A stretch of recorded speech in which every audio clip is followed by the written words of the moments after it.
Okay, welcome to 13 and 1, the show that's like a game show, but like a talk show. It's like a game show who's a talk show, but without any prizes. Sorry, Charlie. That's okay. Prizes. Have you ever seen Talk Show the Game Show? It No, was I an actual haven't. thing. I No. think it was on True TV.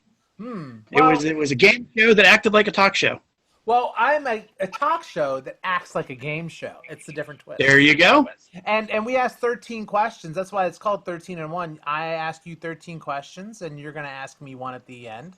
Why is it 13 questions, you may ask, Charlie? Well, because I could get the domain name of 13and1.com. That's why there's 13 questions. No, That nothing makes sense. magical or spiritual about it.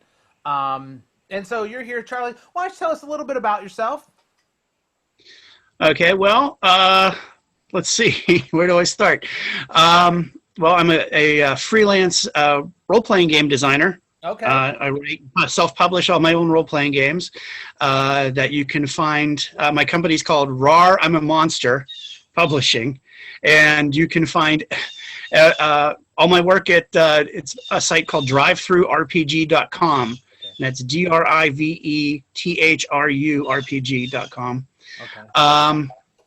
I'm also, good Lord, I've been an actor for 22 years now, since Resurrection Game that you were also involved in. I was. It's still out there on the internet, I think. Yeah, I still have predominantly most of a case of finished movies. But So isn't it on like some? Didn't it get sold into I think it's like on some internet channel or something. it could be. I think I've seen it pop up before. Or maybe that was severe injuries or something. I've had people come Severe up. injuries was at one point, yeah. I've had people come up to me and say, "Hey, I saw you in this video," and again, I'm not in the scene, so I mean, you're at conventions and stuff. I'm just Yeah. not random people that somehow think I'm know what they're talking about. I can relate to that, yeah. I have no idea what you're talking about. So, Go ahead. okay, no, it's just good. Yeah, so, yeah, I've been, I guess, involved in the local Pittsburgh horror scene for about 22 years now. So that's how Made a handful of movies. Yeah, I've made a handful of movies. I have one coming out October 1st on DVD from Drunken Yinzer Productions. And Pittsburgh. Obviously, yeah, Pittsburgh. oh, it's Production company. it's a remake of the 1971 pro-Christian, anti-drug, giant mutant turkey classic Blood Freak. You're It's getting got a sound little- effects right behind you right now. I hear the giant turkeys. yes, I am outside with my blasted Blue Jays. Yeah, so that's coming out. You can. Yeah, they're really going off. That's coming, We'll lay off the turkeys. Obviously, yeah, seriously. Turkeys don't like that. But that's coming out. Like I said, that's released on DVD. You can order it online at if you just Google Drunken Yinzer Productions or Blood Freak Remake, you'll find it. And I guess lastly, the only other thing I want to promote is I've created many fake bands that I actually have up on Bandcamp.com. The only two I'm going to go into are Electric Prawn and Professora Stronga, which is kind of a nightmarish lounge. Electric Prawn is kind of a classic rock instrumental band. Professora Stronga is more of a nightmarish lounge act kind of thing. Don't really play any instruments. I'm just kind of messing around, but it's a lot of fun, and people like it. I don't play any instruments either, and I'm just messing around too. So, and you actually are doing the intro and outro music that I have. That's what I'm playing. Yeah. Music. Yes, that's actually how you and I got back in contact. Yeah, so you posted something. I was like, hey, could you give me some intro and outro music? Because you're really strict on that, licensing stuff. So, and plus I really appreciate it. So it gives me an original type of feel to the show. There you go. Though there's nothing original about this show. Now, let's kind of get into your questions because I mean, there's so many places to go here. I'm very excited about this. First of all, you were talking about this cult movie that you remade. Yeah. Okay, with the turkeys and the Christians, Hmm. and you know, a lot of times people don't realize this, but that's a very popular combo: turkeys and Christians. Um, Yeah, yeah. Actually, my character in the movie is I play Pops, and I'm the proprietor of the Light of God Turkey and Science Farm. mm, I can only imagine. I can't wait for this one. So no, so let me ask you this. Okay, now you've made this movie. What Hmm. other cult movie would you want to remake? If you, I mean, again, this is in Charlie Oh, Fleming world, so it no, could no, be no. anything. You could do Titanic. It could be anything. No, no, no, no. Uh, what I wanted to do as a follow up to this, I just acted in this movie. I'm not Sure. the creative force. That's Dan Boyd. Um, he wrote it and directed it. No, what I wanted to do as a follow up, seriously, was a movie called God Monster of Indian Flats, which actually has to do with a giant mutant sheep monster and cowboys. Could it just be a giant sheep, or it has to be a mutant monster? It was You need no, monsters it and has to be a mutants. mutant sheep. Yeah, it has to be a mutant sheep. Okay, but does it have to be a It, mutant and a monster, or can you just have can it be a giant sheep mutant and then? no, no, I think in the context of the movie, it has to be a monster. Oh, okay. So you're not. It's not Seriously. like a like it's like overkill. No, No, because then no. maybe the good giant mutant sheep faces off with the giant mutant sheep. You could have a battle in the sequel. Yes, I think that would be the end of the Godzilla King Kong movie from the 1970s, Yeah. where they change the end, right? The Japanese version, Godzilla wins, and Uh, it's a tie. Isn't that right? Is that's that right? I don't. I am unsure of that. That's one of those legends. May Well, or I may know not that be it's true. true that Much in like myself. the original Godzilla, Raymond Burr was added in. That's true. That is true. Yeah, they for Sure. the American release they added Milton Berle. Well, Milton Berle and Milton Berle would have his been great. monster. Yeah. Um, but yeah, they added Raymond Burr for the American release of Godzilla. A lot of people prefer the Japanese version over the American run. Of the It's of the Godzilla. original Godzilla. Oh, okay. It comes off a little darker. Oh, wow. I didn't know that. I don't think I've ever seen the Japanese version. Um, all right. So, question number 2: what are your musical influences? Oh wow. That's a good question. Um, as far as what I'm doing now, it has to be maybe the Residents. Um, You couldn't say just like because, Britney Spears or somebody I would have heard of, right? No. well, the Residents have kind of been this mysterious band since the 1970s. Um, Allegedly, no one's ever seen anybody in the band. They wear giant eyeball masks a lot of the times. The current lineup is actually I believe it's the original singer, and he just kind of wears this half old man mask, and these two other guys play almost all the instruments. I'm not really sure what they play them on, but it's run through a computer, so it gets all the sound. But there is a great documentary on them called The Theory of Obscurity, which is actually kind of like I can't explain it this theory, but it kind of I really think that it kind of fits my bill right now. okay. You know what? I have to admit, you go in places already at question 3 I would never have expected. I would never have expected. So, you know, I am definitely. I feel like I'm like pedaling as fast as I can to keep up with you. Okay, let's go with another movie question because All right. not that. Okay, so number 4, favorite movie of yours that people would be surprised that you like, and again, Titanic can be a. I can just see you saying something. I love the Notebook. You know, the way it hit my heart. I will tell you this about the Titanic. I didn't watch the entire thing. My wife did watch it.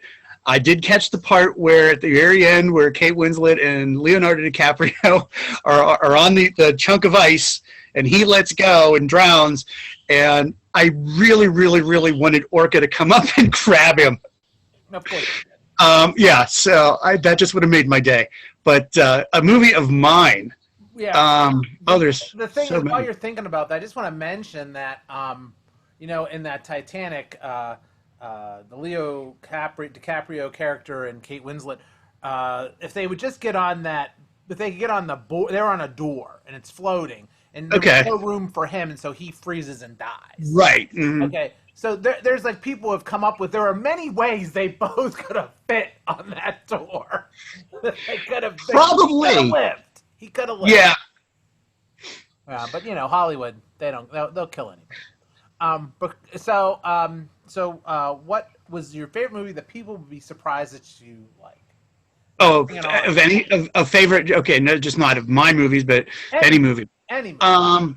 Oh, that's easy. The Quiet Man. Oh, okay. So that's a classic. So people, and I am surprised that you like that because again, I like that movie, but I like old movies. I love old movies too. Um, I mean, honestly, I like old horror and science fiction, but there's a lot of just older movies in general I like. I mean, as cliche as it sounds, I'm a big fan of Citizen Kane. That's a good one. I just really enjoy watching that movie from any point. Maybe it's because I've seen it 100,000 times in college, but that's one that I really just enjoy. And like The Quiet Man, I don't know. That movie is just I just find it extremely funny and entertaining. I love the story, and there's a subtleness to it about they're not over the top with how things happen in the story. It's kind of quiet, especially when they're like, they're dealing.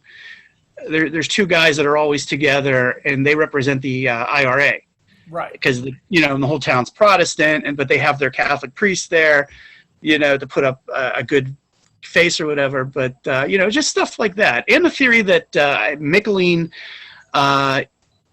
he's the matchmaker and the resident drunk, everything. There's kind of a little theory out there that he's a leprechaun that I kind of find fun. Well, plus you have so many good actors. One of which I can't remember any of the supporting actors' names right now. I of course remember Maureen O'Hare, who's the beautiful redhead. Right. But the older priest, I think he's the Protestant priest. Yeah.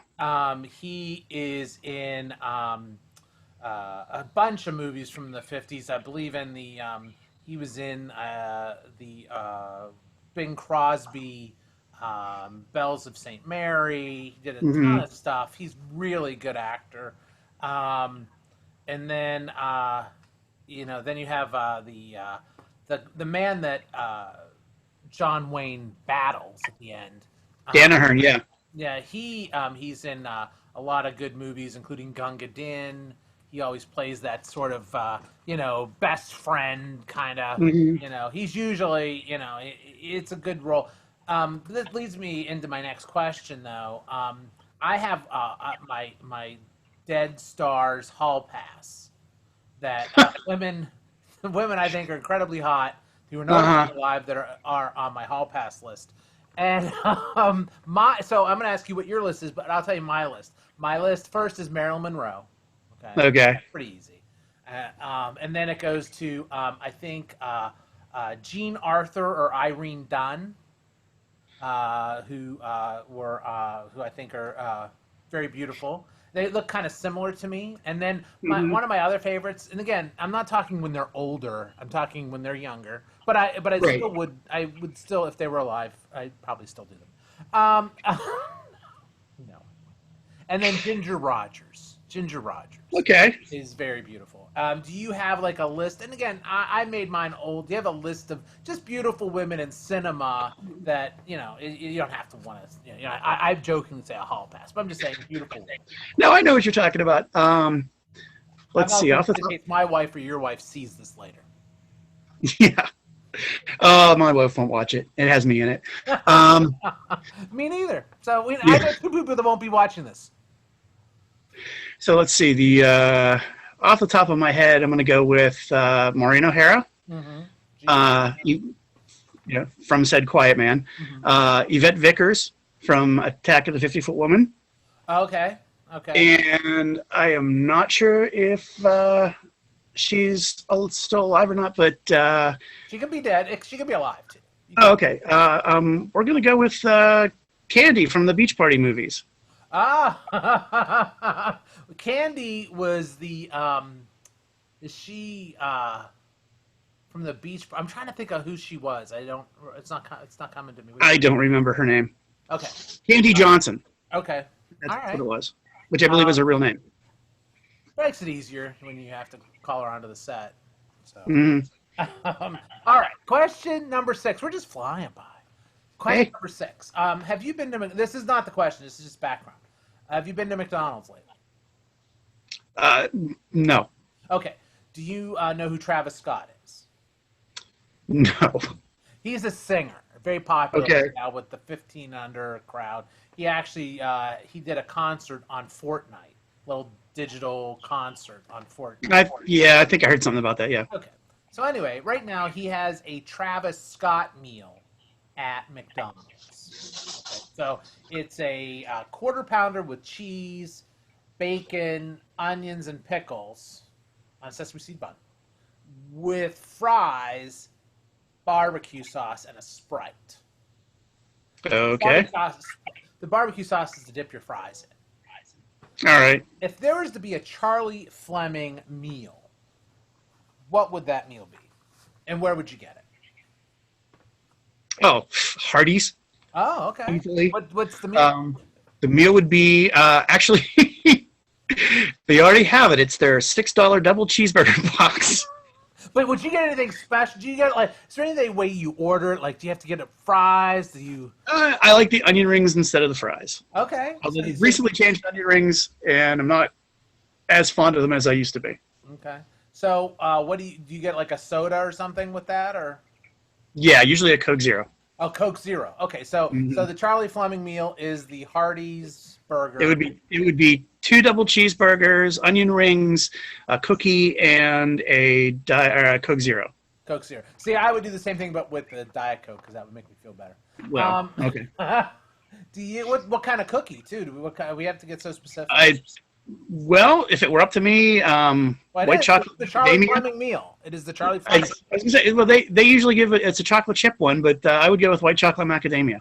Okay, good. You got the Charlie Fleming meal all done. Good. That was question number 6. Okay, I'm gonna go back to one of the other things you had mentioned. Well, I think we did this in the pre-show. I like to say that we had a pre-show. We talked for 5 minutes. And you gave me some. It was like, it was all like, "How's my hair? How's your hair? Are you wearing the right kind of underwear?" That was about it. Yeah, exactly. What's the best angle? Yeah. Is this my good side? What's my good side? I have like a worse side and a worser side. Yeah, I feel the same way about you. No. So what is your strangest or weirdest message that you ever got from beyond? Say this again? Oh, sure. In regard to have you ever had any ghost encounters? And if you did they give you any messages or anything that they had imparted to you from beyond? No, I have had encounters, but no, there's never been a message sent on. So they showed up, but they didn't. It wasn't for like a reason. Right. I just show up then. So I'm going to put this all in one question here. That's fine. Well, I have a number of examples, but the one I'm going to go with is about 6 years ago.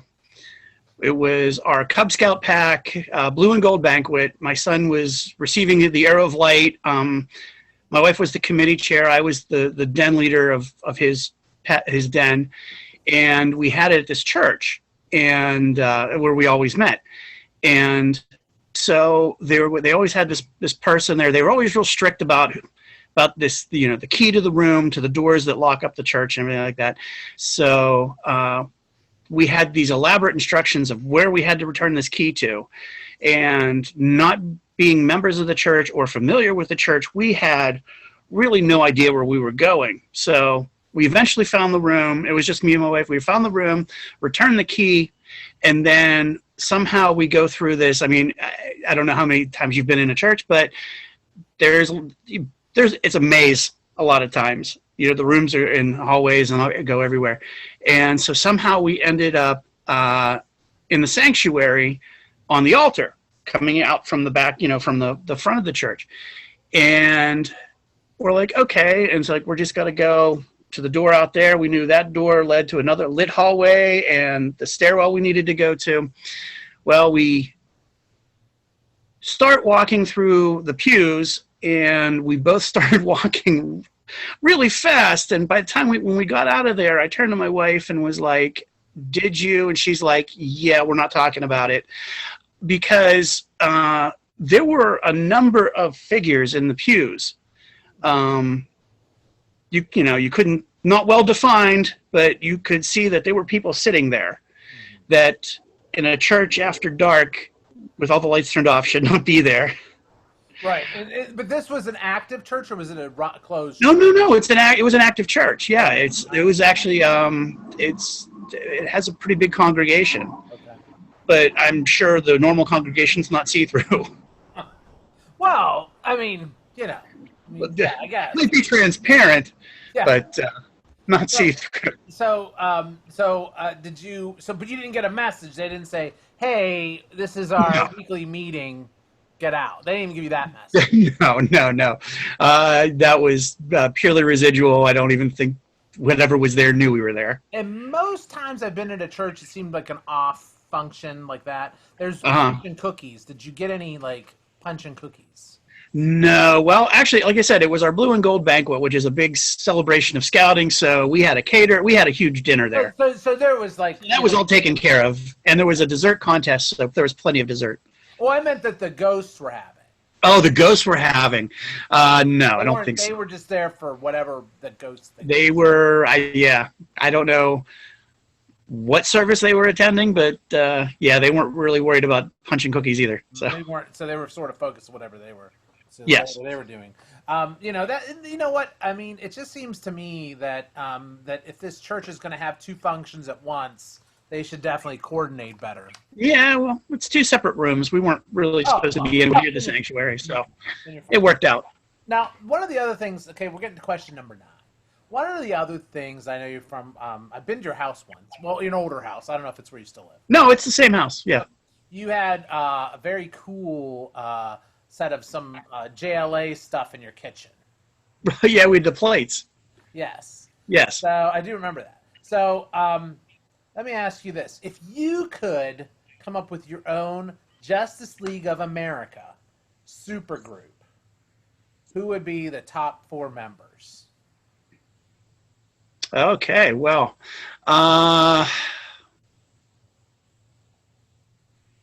I'm real fond of Hawkman and Green Lantern, so they would be there. All right. Wow, that's a good one. And then I think you need a diversity. Yeah. Then maybe you could go with Wonder Woman. I was going to stick with Black Canary. I like Black Canary. Okay, all right. Kind of. Yeah. She screams. Yeah, sure, absolutely. Yeah. Cute out. Or the current Batwoman would be good too. Oh, like so many. You're right. That's a good choice. Yeah. And I think for the last one, it would have to be somebody that doesn't really fit in, like Rip Hunter or a displaced Legion of Superheroes. A Legion of Substitute Hero. Like there you go. Oh yeah, Polar Boy. Matter Eater Lad. Yes, exactly. Well, he's dead. Aww. Well, okay. So. Well, I know, but you could fit him. He could be the ghost of Matter Eater Lad. And you could have him in a pew over in the Hall of Justice. There you go. Or who was the guy? Stone Boy, who his only power was he could turn into a solid stone. That's a great power. He could team up with Aquaman. Okay, now I always thought, well, It all depends what you like. If you're DC or Marvel, what are you? Is there one you are influenced more by? There really isn't. Quite Right. honestly, lately I've been getting into the old Archie heroes like the Shield and the Fox, and they had a little bit of a resurgence a couple of years ago. That Right. stuff's really cool. And dang, the Thunder Agents. Thunder Agents are always awesome. They keep talking about that being made into a new movie. That's Yeah, that would be really cool. I think that's just talk because I think that I mean, It's been optioned so many times, I'm sure. yeah, exactly. Um, This is something I think it's funny. And I actually, like, I'm a big fan of the comics. Back in the 70s, like around 74 to 76, there was a little upstart company called Atlas, mm-hmm. and it was run by the son of, I can't think of his last name's Goodwin, but he Archie was the one Goodwin. that started, huh? Archie Goodwin. Probably. He's the one that started Timely and Marvel way Okay. back in the 40s. And this guy was the son, and I guess the older Goodwin had a no, it wasn't Archie Goodwin. Sorry, Archie Goodwin's a writer, Right. um, I believe. Anyway, Yeah. so this Goodwin and I think Stanley or whoever had a falling out, and he was going to show Marvel and start his own comic company, and none of it, like I said, it was only lasted like about 74 to 76. I think the most issues ever came out on a single title was 4. Mhm. But it had a lot of great talent, like Pat Broderick, Howard Chaykin, Steve Ditko did some stuff for them and things like that. Anyway, so flash forward to about 2009, somewhere around there, the grandson of that family restarted the company again. I think the most anything made it to was maybe 5 or 6 issues. Anyway, just recently, a couple of years ago, there was a big deal at Cannes that they apparently all of those properties have been optioned. So I guess they're working on getting close to making some movies out of them. Hmm. Well, I hope they're Which would better be than kind of interesting. Bloodshot. Hmm? I hope they're better Oh God, than yeah. Bloodshot. So, but let me ask you this: if you could add any superhero to that's not Marvel, we're just gonna say any other company. I was just gonna say DC, but now since you have a good working knowledge of all the other, who would you add to the Marvel Cinematic Universe? Because obviously, I'd say that the Marvel Cinematic Universe is probably the best movie universe for superheroes. I mean, I think there's been Yeah. one-offs that have done well, but as a total, I think that, I mean, whether you like them or not per se, as a total, I think they've hit the mark more than others. It's you know it's good compared to, I mean, it's compared to some of the other trash that we've had before. That, you know, the Yeah. cinematic universe is not bad. Maybe you disagree, but anyway, who would you add? Who would you like to see From outside the Marvel universe. outside the Marvel? Um, Get the Marvel added into the Marvel universe. So uh, the DN agents.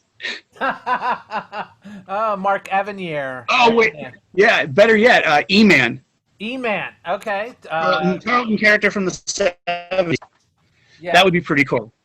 Was that Joe Stanton that created E-Man, or was that just Joe Stanton and Nicola Cootie, who Cootie just passed away this year.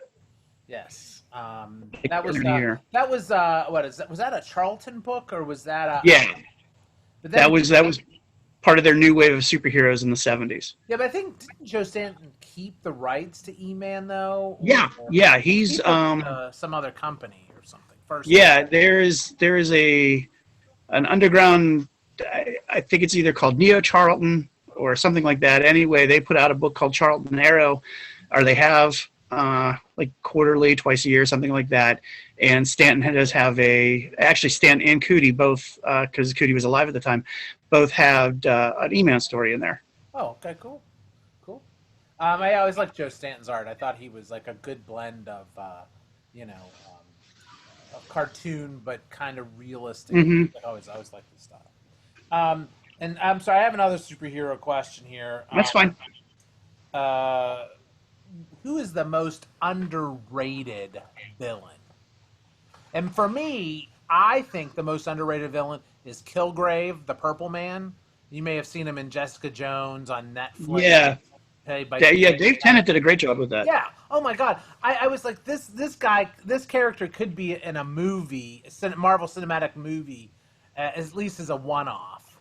I think that it was much. It's one of those characters I liked in the comic books, but when I saw that presentation, I really liked the concept even better. I thought they did a great job in that first Netflix season of Jessica Jones with that character. Is there any character in the Marvel universe that you, or any, I said any Marvel, any character, any villain you think is underrated? Villain that's underrated. Underused. You know what? And I'm sure Stanley would have disagreed with me because I think the character became a joke after a while. Diablo. Diablo, okay. He was like the master alchemist. That could have been, I think, something really cool. He was one of those characters created by Jack Lee that had the big, like, I don't know what that head Kirby, thing was, like Yeah, galactic. he just had a ridiculous headdress I mean, with like big horns or something coming out of it. I mean, there were. I don't even understand how that works. There's certain things with what Jack Kirby does, like when he does like his Viking helmets in Thor, or like Hela's hair, or Yeah, how hell does is that crazy. work? Like, what do you gotta be careful? Like when you're turning your head, I just think that's a little dangerous. Could be hurtful. You're gonna have to have a strong neck and back.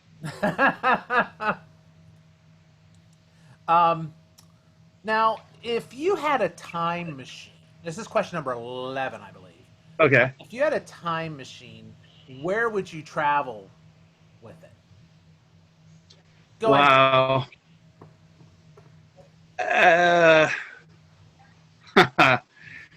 There's a lot of choices. I'm just gonna say first thing that comes to my head would be like, even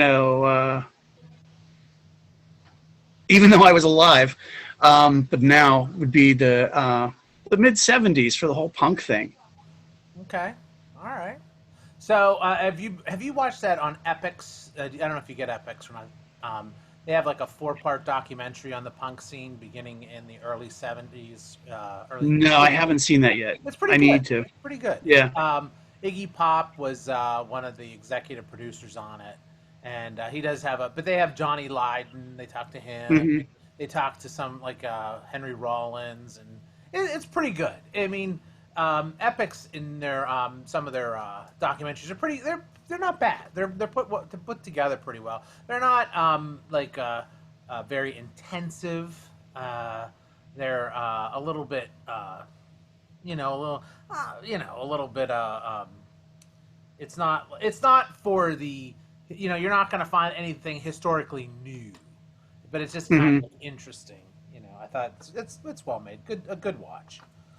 So you would go watch the punk scene. Is there any punk band that you'd want to see? Oh God. Like again, cliche as it is, the Pistols definitely, Sex Pistols. Sure. Yeah, lots of bands. I mean, I'd really even like to hit up like the Gigi Allen's '70s shows. He wasn't as wild then as it was, and he was just kind of trying to be just punk rock and or rock and roll in general. And it's some really good stuff, and I just kind of like it. The Buzzcocks definitely would probably be a good go-to band for me. Maybe X-Ray Specs. Which one was the other one? X-Ray Specs. Oh, okay. All right. Now, I don't know. Do you ever dress up for Halloween? I have a feeling you do. No, not. It's oddly enough, I don't. Okay, because I was going to ask you your favorite Halloween costume, number 12. Favorite Halloween that you've ever worn. Could have been as a kid. That I could have been as a kid. I regret. For some reason now, I regret not having all those Dawn Post costumes with the hard plastic masks and the vinyl things, and it's like you have Fonzie's face, and you would just be this like blue smock that said Fonz on it, or so, stuff like that. That was always fun, but man, by the end of the night, you were cut around your eyes and your mouth from the unshaved plastic. That too, yeah. That plastic did see was not very porous, and your No. body would just sweat, and then you'd have a skin condition. I did see a costume at a department store recently. I think it was Target. That was it was almost like an Audrey too. I thought it was pretty cool. It was really well done. So I think that was pretty cool. When I was a kid, I don't dress up now. I just, even though I perform or whatever, I just feel like I perform. I'll wear stuff then. I don't wear no stuff now. But when Hmm. I was a kid, I wanted to be, and my mom made me a homemade Green Lantern costume. Oh, that's awesome. So it was you could buy those little masks, like so it looked kind of like Hmm. Green Lanterns, and it was green. I had a green sweatshirt, and my mom made me a felt little Green Lantern symbol that would she stuck on with tape, and I had a train lantern, and I had like my dad's like high school graduation ring, and that was like I was a There superhero. you go. Actually, you know what it was? It wasn't my dad's. It was a Spider-Man mood ring that they Even sold in better. the 70s, and I to this day would love to have. Those go for like $300-400. Hmm. I wish I had that back. That's one item I wish I had back. Okay, so You, what's that? I was gonna say, do you remember those stupid little? It was always billed as the Spidey web shooter, and it Yeah, was like the big plastic thing that you taped onto your strapped onto your wrist, and it shot a dart on a string. yes, And you always wanted them, but they only lasted like about a day. right, right. It was like yeah, it had the half life. It was a Christmas half life. The Christmas half Yeah. life of that item was 2 hours. So Yes. it would last 4 hours, but so because it would just go down. The Christmas half life of 2 hours. Yes. The spring would jam eventually. Oh, absolutely. Or you'd lose the dart or the string Yeah. would break. I remember I had a different string on it. Oh, Okay, let me right. ask you this. This is question I believe 13. I think this is the Okay. last question. 13. Question number 13. What's your favorite Christmas toy that you ever got? Oh, huh. Uh, well, not really sure when it was, but I remember back in the 70s, it was a play set for the Guns of Navarone. It was a it was awesome, like because back then we The were Bridge Road little army men. Why? What was that? Was that the other fun set? What was this? Yeah, it was this big gaudy purple mountain, and it just had a bunch of with yellow guns, cannons sticking out of it, and it was just so cool because if you were playing army guys with somebody else and you had the mountain, the mountain had all these cool hiding. Like there was just floors of places for you to place guys that really weren't doing anything, just stayed in there. Guns of Navarone. What, Guys, what were you like? Is it like I when wanted did that movie? to beach invasion for Christmas, and then Well, when what? did that movie come out? That movie was it in the 50s or 60s? Yeah, I think the Guns of Navarone wasn't that a sequel of the Force 10 from Navarone? I think it was. Force 10 from Navarone, I think, was the sequel with Harrison Ford. Yeah, yeah, yeah, You know what? That might have came out the same time that movie came out. yeah. Who knows? Yeah, no, I could see that. I expected something like the spaceship from Space 1999, or I always wanted that, but never got it. what's that? I said I always wanted that, but never got it. That's a huge toy. That was probably I know. expensive. I wanted that. Yeah. Toy. I never got it. I had plenty of Micronauts. Oh yeah, and those things are like, I mean, like they're like Yeah. collectible now. I wish I would have had. I had a whole almost all of them, and but I also my favorite toy as a kid was the Evil Knievel. The Oh, loved it. oh my god. Somebody has just released a replica of it Mhm. that like they rebuilt the toy, Right, and of course now it's like $50. right. And you won't play. You don't even open the box. Right. But just put. Oh It. no, you would open the box. You sure about that? I would open the box. What if you got the original? You wouldn't open that box. If you had like an original I in would the box, if it still worked. I probably would. Got to jump. jump the Grand Canyon, man. That's true. That's true. I wonder how many Evil Knievel toys are at the bottom of the Grand Canyon with kids trying to Yeah, jump it. there's a whole layer. Yeah, yeah. So that was 13 questions. You did it, All Charlie. right. You made it. Oh my God, 13 questions. You did it. There's no prizes, but that's that. Hey, You get my you know, in did in great. the early days, of YouTube, Clint Howard had a Clint Howard variety show Mhm. that was about 15 minutes long, and he always gave his guests a canned ham as a departing gift. Well, that would mean I'd have to have your mailing list since But we that's are in true. different time zones. That's right. I'm in the crossroads of America, and you are in the city of champions. This is true. Guess that means you're contacting me in the future. Hmm. No, I'm actually in your past. You are the future. Tell Oh, me, okay. oh wise one. No, yeah, you are in the future for me. That's why there's been this little bit of delay because as my signal goes out, comes back.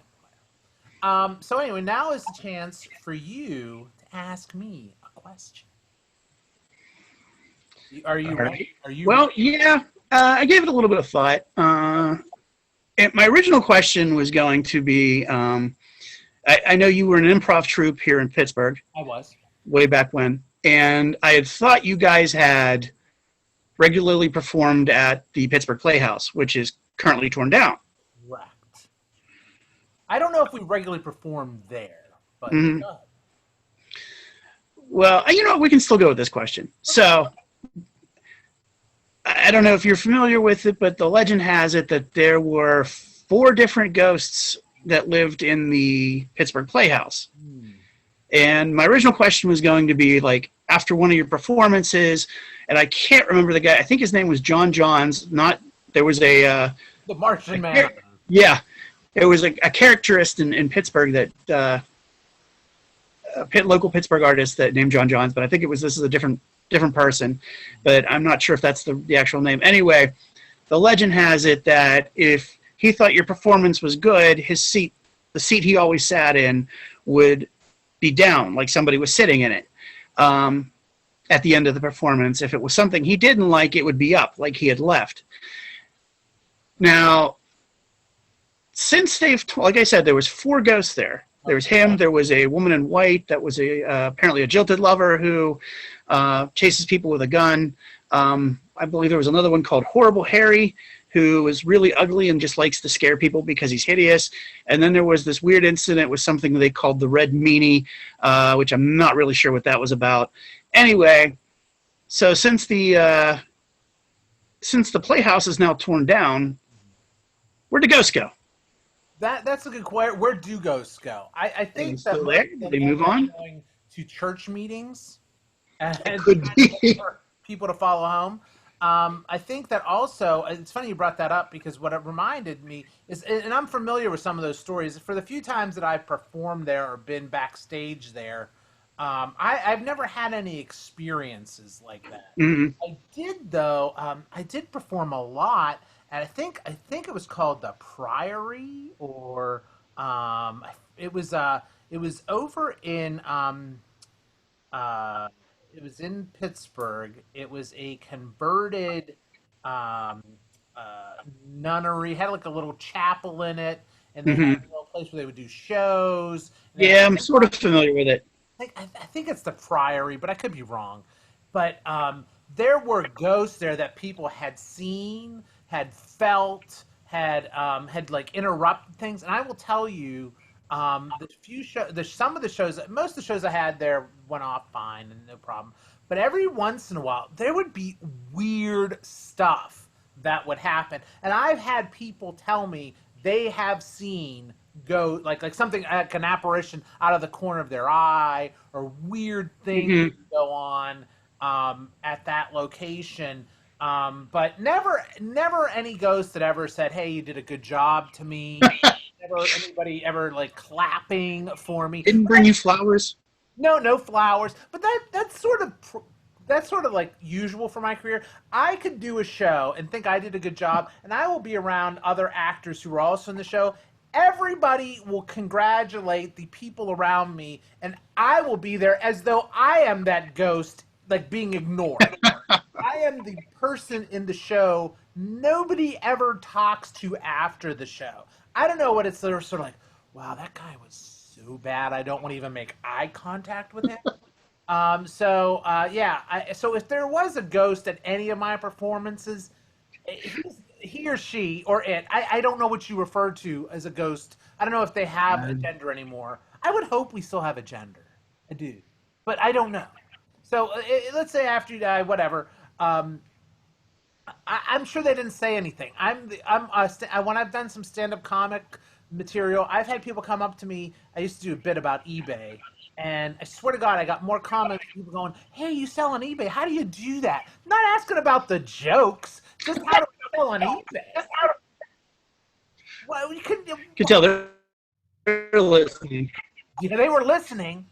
They're taking notes. Oh, you're a power seller. Wow. All right. So, anyway, so that's it. That's it. We did the question. Did I answer it okay? I survived. Yeah, this is good. I like it. Yes, and well, you know what, Charlie, we'll have you back again. I really appreciate the music that you provided for me, and people that are watching. Oh, anytime. That are watching, please like me on YouTube. Charlie, don't forget to do that and get a subscriber. Also subscribe. Correct. Hit the subscribe button down there somewhere because I need subscribers. I will do that. Monetize until I get like 1,000 subscribers. So either I have to create like 995 accounts at this point using 995 different emails, or I need 995 people to hit subscribe. And then, and this may be on other platforms. And Charlie, I assume you have, we can. This will be on other platforms, so please feel free to listen to it wherever you can. Maybe eventually your wife will listen to it. Oh, definitely will. And I will share it as well. Great, I appreciate it. Yeah, especially feel free to use this whatever way you want. And thanks again. You did a great job.